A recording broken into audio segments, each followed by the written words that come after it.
Hi folks, Joseph Kursky here with you, and we are in part 2 now of Teaching Geography with ArcGIS Online. Right now let's talk about why should we use GIS and why should we even engage students in thinking spatially? Why spatial analysis in education, in other words? Well, here are a few reasons. This doesn't pretend to be the all-being, all-knowing, all-encompassing list of reasons, but there are some that really resonate with me and the educators that I've worked with. So, for example, it's tied to real issues, as I've illustrated in part 1 of this video. Whether it's toxic spills, earthquakes, migration, political unrest, water quality, whatever issues are in your community, your region, your world, a GIS can be used to illustrate, to understand, to make sense of those issues, and to explore the geographic and other implications of those issues. It's also tied well to Bloom's taxonomy, nudging students toward the top of that pyramid, getting them to synthesize, to analyze, to ask questions, deep questions and real questions. It's also very nicely tied to outdoor education, getting students outside on the landscape, even if it's just on your own school campus. I am reminded of a book by Richard Louv, Last Child in the Woods, makes a strong case for getting students out in the landscape repeatedly and often, and while they're young, to really make a difference in their lives. And GIS can help them make sense of the data that they've collected out in the field. It's also standards-based. You know, most standards, when it comes down to it, is all about using real data and real contexts in an analytical way. And that's what GIS was created to be. It was actually created to be an analytical tool. It's not something we're just making up. It's definitely not something we're just making up for the classroom. It's a real tool that's being used by real people, millions of people all over the world on a daily basis. Why? So they can make effective decisions. It's also inquiry-driven. It's one of those few tools that allows for the, what if we looked at this area, or what if we looked at this particular variable, or what if we classified the data in a different way on our map, or what if we changed the scale, or what if we looked at this same variable but maybe 10 years ago. That's the kind of thing that GIS allows you to do. A few more reasons. GIS is engaging. For the same reason, I think, that maps have long been engaging, right? For centuries, people have loved maps because they're such rich sources of information. Just think of the amount of information you can get on one map. And as much information as you can get on a paper map, multiply that by 1,000. You know, it's said that a picture is worth 1,000 words, right? Well, a map is like 1,000 pictures. It's a rich source of information, especially in a digital context in a geographic information system. So you can investigate, and you're using the same tools that professionals use, which is another reason why it's engaging to students. And taking off on that point, it provides excellent career pathways in science, technology, engineering, and math, for one thing, STEM education, but in a whole host of fields. You know, GIS for its first few decades was really, the GIS section, that's down the hall and to the right.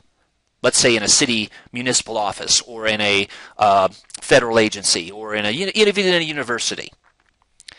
But what I mean by that is that it was important, but it was this particular section that actually, or this group of people that did the GIS stuff for the organization. Nowadays, what it's becoming is an enterprise tool.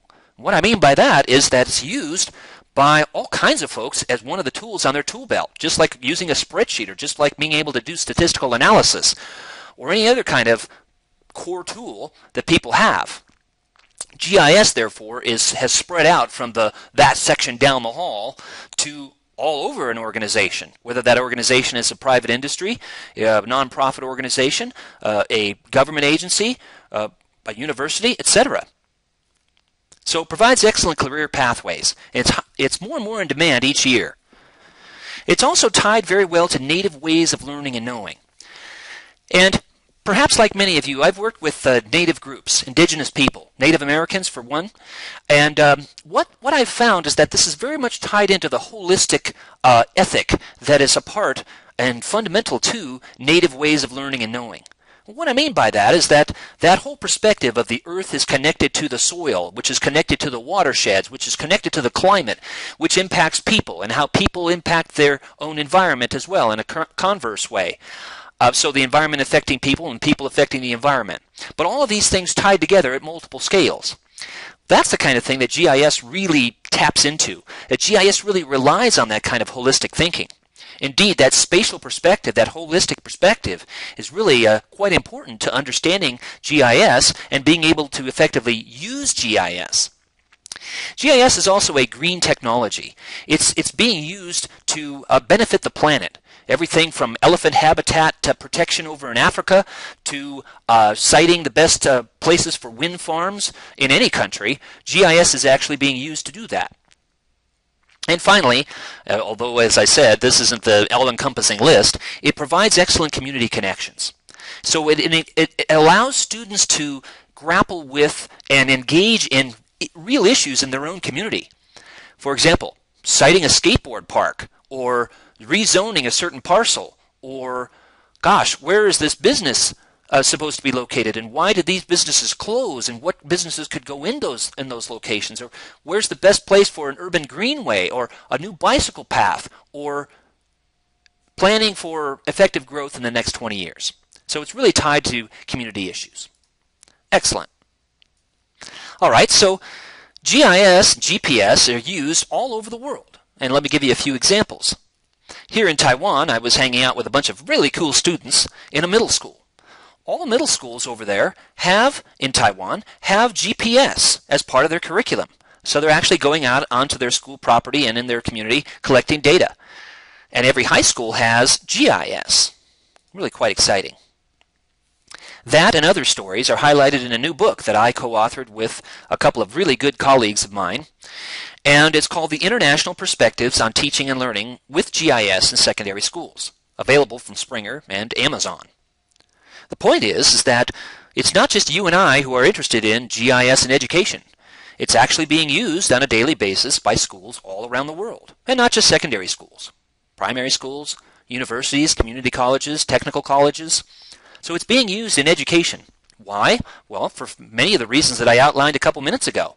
An inquiry-based, hands-on, engaging tool that's highly in demand and that fosters critical thinking. I also want you to think about beyond instruction. GIS is also used in education far beyond instructional uses.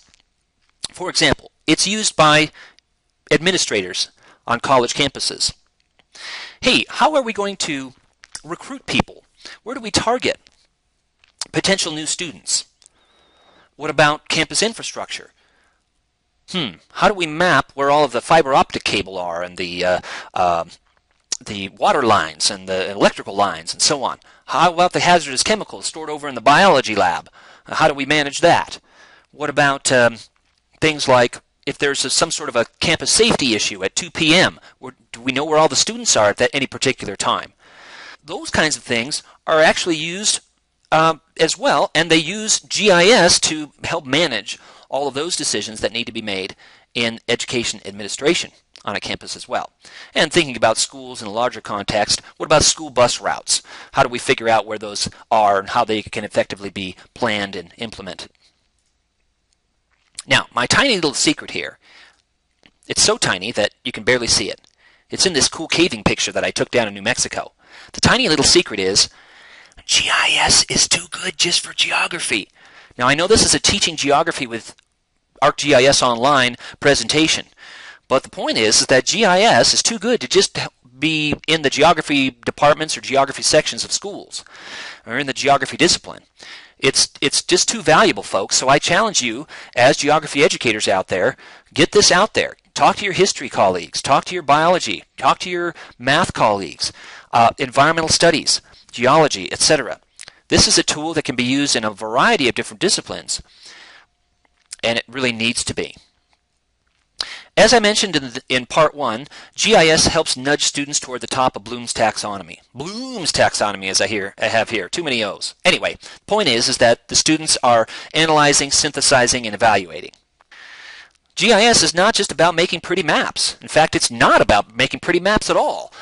yeah, you can make some great maps with GIS. You can make some beautiful maps with GIS. And effective maps, and maps that can communicate. But really, GIS is about analyzing the Earth and its people. That's the point of GIS. I love this slide from Larry Cuban's book, Teachers and Machines, because the point is that here it is, 1920s, students are using the latest technology of the time. They're up in an airplane. However, I know it's a bit hard to see, the teacher is pointing at a globe.